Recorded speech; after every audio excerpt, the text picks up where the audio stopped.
Assalamualaikum and good day to all. So for today's topic, we shall look into the remaining two subtopic. Number one, we shall look into what are the relationship between the climate change and also biodiversity. And last subtopic for this chapter, we shall look into what are the roles of local governments towards combating this climate change. So without further ado, let's start with the first subtopic, interrelationship between the climate change and the biodiversity. So basically, climate change and biodiversity are very close since climate change has severe direct and also indirect impacts towards the biodiversity, and it is predicted to be a dominant driver for the future biodiversity loss. At the same time, the loss of biodiversity magnifies the adverse effects of climate change. So there are several drivers of biodiversity loss, including habitat degradation ataupun kita kata habitat loss ataupun habitat destruction, and the introduction of invasive alien species. So in the previous chapter, we already touched on the invasive species. So by right, you are already understand about what is invasive species. So this threat will be magnified by the effects of climate change, and therefore it linked to the same problem. So basically there are three lah, ada tiga hubungan climate change dengan biodiversity. So number one, the first, according to the United Nations Framework Convention on Climate Change, UNFCCC, there are three main highlighted ataupun kita kata strong relationship. Number one, biodiversity and associated ecosystem are impacted by climate change. So maksudnya biodiversity and climate change lah. So the second relationship is biodiversity can help people mitigate climate change ataupun kita kata biodiversity and mitigation. And last but not least, number three, biodiversity can help people adapt towards climate change. So dalam bahasa mudah dia kita kata hubungan biodiversity dengan climate change yang nombor tiga ini adalah biodiversity and adaptation. So there are three relationship. Number one, the relationship between biodiversity and climate change. Number two, biodiversity and mitigation. And number three, biodiversity and adaptation. So kita akan go through one by one. Kita akan tengok dulu relationship between biodiversity and climate change. So ecosystem and their services can change very gradually over time and are able to adapt with a minor disturbance. So the rapid rate of anthropogenic climate change, however, represent a disturbance to a sudden and a drastic that ecosystem around us and around the world on a variety scales that are being knocked off balance ataupun imbalance lah. And biodiversity is being lost at the fastest rate experienced in the last 56 million years since the extinction of the dinosaur. So as species are lost, the ecosystem functioning changes and the services derived from them are also changed ataupun lost lah. So species that are not be able to adapt may be able to relocate, but only if the alternative habitats exist and accessible. So otherwise the species will be extinct. So the effect of the relocation could, however, given negative impacts towards species that already existed in the new ecosystem, and they might feel threatened by the newly arrived ones. So itulah kita katakan dengan previous topic, kita dah sentuh dah tentang invasive species. So climate change will also exacerbate other pressures acting on other natural system, including first, the land use of change. Number two, the invasive species and the disturbance by fire that will exacerbate the effects of the climate change. So basically, ini kita dah sentuh dah tentang the impacts on biodiversity in the previous subtopic. So kita nak tengok what are the specific consequences of climate change of biodiversity. So many impacts of climate change have already been observed, and there are several can be anticipated affecting biodiversity also in the urban context. So kita ada lima contoh what are the specific consequences of climate change. So kita akan go through one by one. Number one, accelerated habitat loss ataupun kita kata the decline of species and ecosystem can accelerate the climate change. So if unobstructed by natural or anthropogenic barriers, species will move forwards to the poles or to the higher altitudes. Maksudnya akan pergi ke bukit, naik makin keluar, makin jauh daripada habitat mereka lah. They are searching for more favorable conditions. Northern and high altitude species might consequently be lost. So again, the declination of the species, the destruction of ecosystem can accelerate climate change. So, apakah kesan-kesan dia? Kesan-kesan berlakunya climate change apabila temperature makin meningkat, sea level rise makin tinggi, and then berlakunya soil erosion. So, itu adalah number one lah, accelerated habitat loss. Number 2, direct mortality. Increase in direct mortality as a result of thermal threats. So plants and animals will be killed by higher air and water temperature. So basically, for example, like extreme heat. Extreme heat ataupun kita kata cuaca yang sangat panas, extreme heat does triggers mass die-off of the wildlife ataupun sesuatu tumbuh-tumbuhan maupun sesuatu binatang lah. So it can cause stress for the wildlife.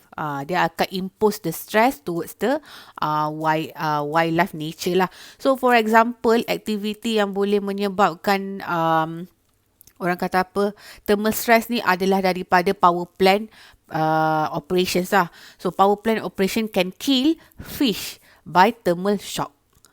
So itu adalah merupakan salah satu contoh direct of mortality lah. So moving on, kita nak tengok consequences of climate change, specifically number 3, changes in reproduction cycle, ataupun kita kata dalam saya bagi contoh kat sini adalah plant life cycle ataupun kata plant life reproduction lah.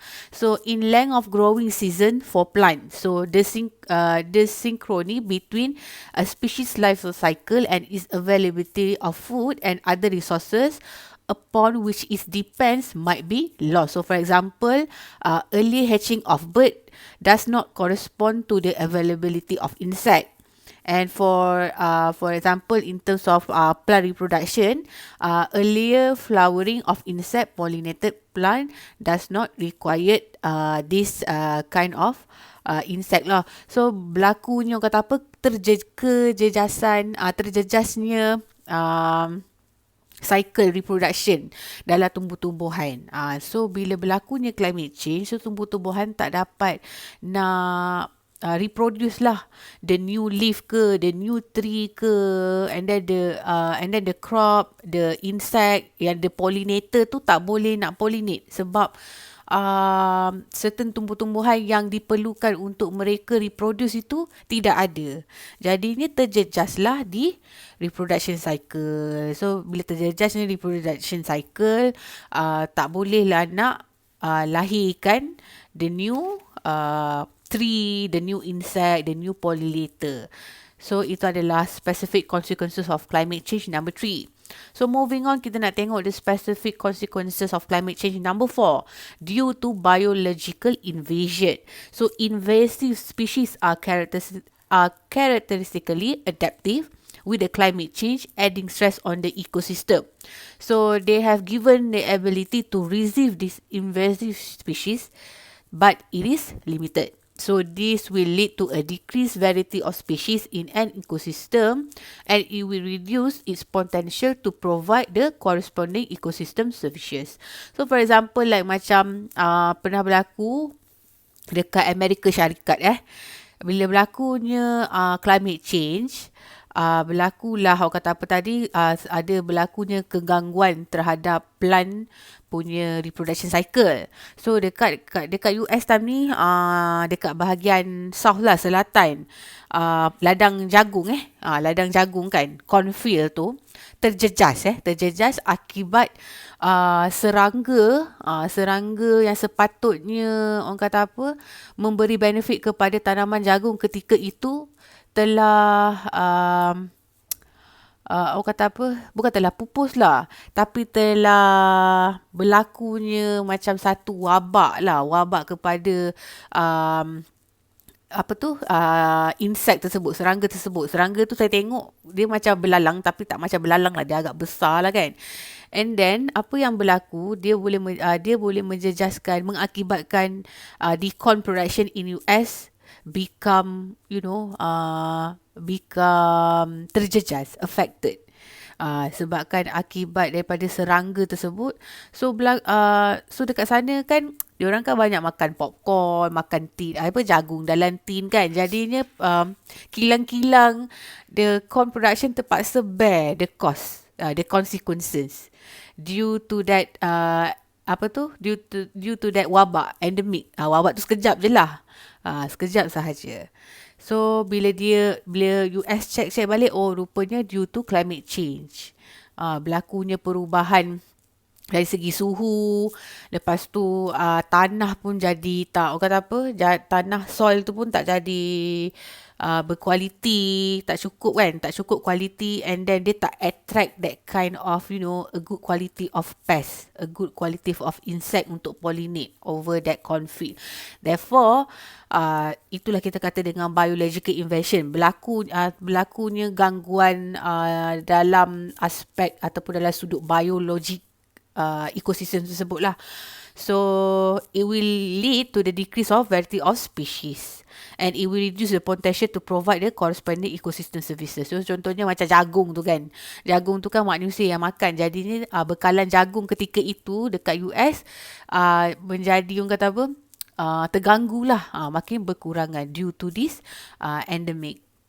And last but not least, the specific consequences of climate change due to lead to the food web disruption.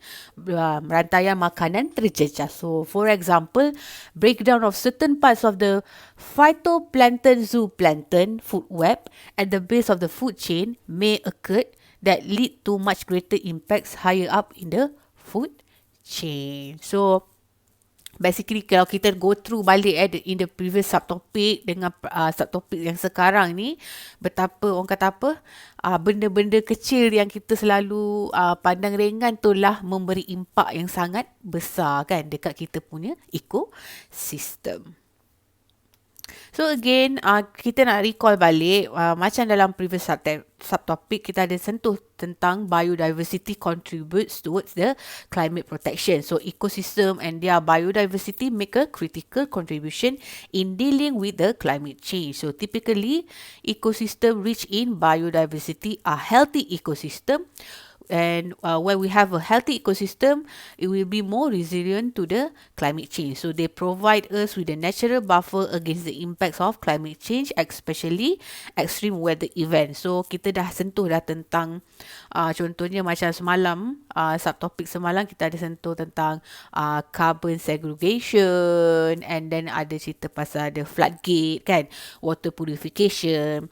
So the resilience of ecosystem can be improved by implementing the biodiversity based on mitigation and also adaptation. So now we shall look into the second relationship, iaitu biodiversity and mitigation. Mitigation tu apa? So mitigation is a process to reduce something. So dalam konteks sustainable development, kita nak kata mitigation ni is a process to reduce the climate change. So biodiversity management can help mitigate ataupun can help in reduce the effects of the climate change by sequestering carbon. Ni semalam saya cerita dah pasal carbon sequestration. Kita kumpul dan kita tangkap dan kumpul carbon dioxide that has been released to the atmosphere and increasing the energy efficiency measures. So the release of carbon dioxide through deforestation and land use change accounts to up 25% of total human-induced greenhouse gas emission. Sangat banyak So plants, tumbuh-tumbuhan during their growth process sequester carbon dioxide from the atmosphere and store.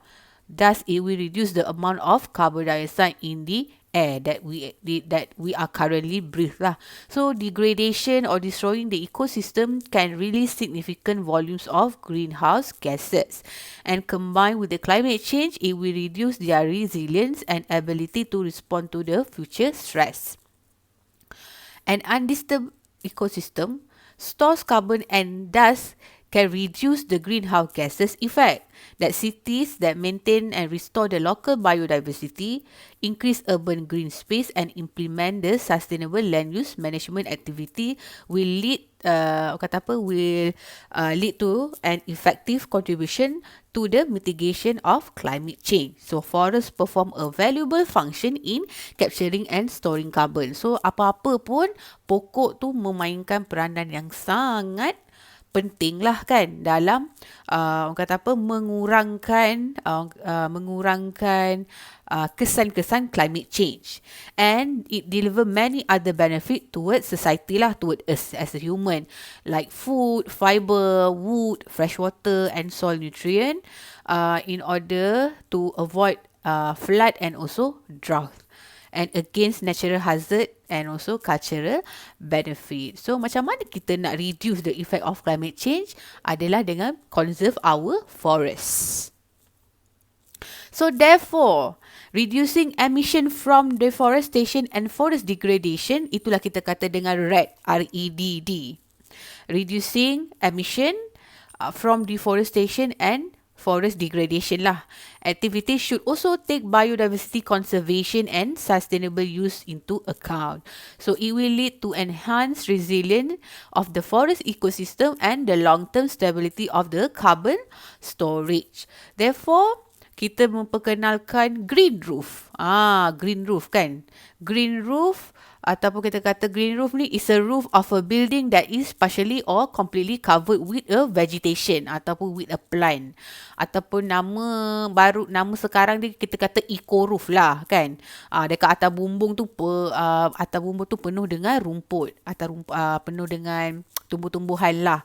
So the grassland and wetlands are important carbon stores that need to be preserved and protected. So the biodiversity can also be used to increase the energy efficiency, for example, by decreasing the need for artificial cooling and heating in buildings through the construction of green roof. So bila kita ada green roof ni kan, dia akan serap carbon dioxide, and then dia akan jadi satu tempat untuk takung air kan, air hujan turun kan, dia akan menakung air. So this green roof will insulate the building beneath the house ataupun a building, especially help to keep the resident cool when the weather is hot.